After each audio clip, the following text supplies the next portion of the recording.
আসসালামু আলাইকুম। বর্তমানে আমরা সবাই এভারেজে ভিডিও আপলোড করার চেষ্টা করতেছি কন্টেন্ট বানানোর জন্য। আমি নিজেও ছাড়ি।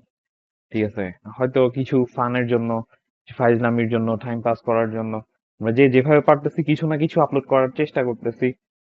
কোনো এক সময় ছবির যুগ ছিল, এখন ভিডিওর যুগ আসছে। সামনে হয়তো অন্য কিছুর যুগ আসবে, সেটা আল্লাহই ভালো জানে কি আসে।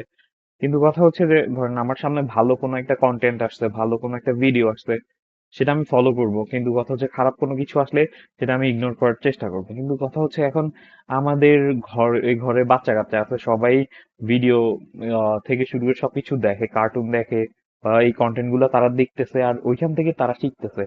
তো আমরা কোনো কিছু ছাড়ার আগে আমাদের আগে ভালো করে বুঝে শুনে জিনিসগুলো ছাড়া উচিত। আপনি টিকটক করতেছেন, যাই করতেছেন, এগুলো কিন্তু ফলো করতেছেন। এগুলো ভালো কিছু হইলে ধরেন আমরা ভালো কিছু হইলে ফলো করতেছি, খারাপ কিছু হইলে সেগুলো অ্যাভয়েড করার চেষ্টা করতেছি। কিন্তু বাচ্চা কাচ্চারা কিন্তু এই জিনিসটা করে না, ওরা সবগুলারে মানে নর্মালি দেখতেছে।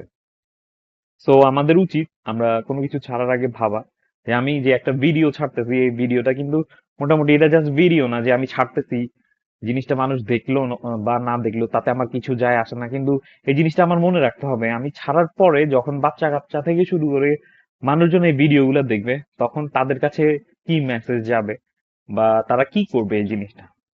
তো আমাদের সবার সতর্ক হওয়া উচিত ভিডিও ছাড়ার আগে বা এইসব কন্টেন্ট গুলা করার আগে। কারণ দুষ্টামি ফাইজলামি এগুলো আপনি আপনার ফ্রেন্ডের সাথে করতে পারেন, আপনার ভাই ব্রাদারের সাথে করতে পারেন, কিন্তু কথা হচ্ছে সবার সাথে সেটা করতে পারেন না। অনেক মুরব্বীরা আছে, মানে কোনো এক সময় মুরব্বীদের সম্মান ছিল, বা সিনিয়র জুনিয়র কেউ কারোর সামনে গেলে কিভাবে আচরণ করবে বা কথা বলবে, ওইগুলা সবকিছু ছিল। কিন্তু বর্তমানে এই জিনিসগুলা মানে নর্মাল হয়ে যাচ্ছে। মানে যে যা পারতেছে গালি দিতেছে, যা করতেছে, কোনো সিনিয়র জুনিয়র কিছুই না। হ্যাঁ, সিনিয়র জুনিয়র বলতে কিছু নাই, বা আপনি কিছু মনে করেন আর না করেন, অন্ততপক্ষে সম্মান বোধ বলতে একটা জিনিস আছে।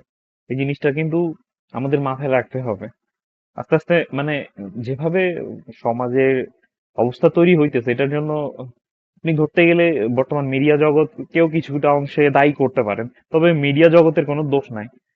তার মধ্যে দোষ হচ্ছে যে কে কিভাবে ভিডিও গুলা ছাড়তেছে, কারণ অ্যাভেলেবেল।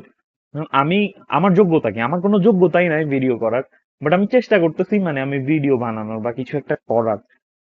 হয়তোবা যোগ্যতা আসবে না আসবে, বা এরকম আমার মতো আরো অনেকেই আছে যে যেমনে পারতেছে ভিডিও করতেছে, বাট ওই জিনিসটা সমাজের মধ্যে কি মেসেজ বহন করতেছে বা বাচ্চা কাচ্চারা সেটা দেখার পরে সেটা নিয়ে কি শিখতেছে, তারা কি সেটা নিজের উপরে খাটাইতেছে বা অন্যের উপরে খাটাইতেছে, এইসব অনেকেই খেয়ালও করে না, জানারও চেষ্টা করে না, বোঝারও চেষ্টা করে না, জাস্ট ছাড়তেছে।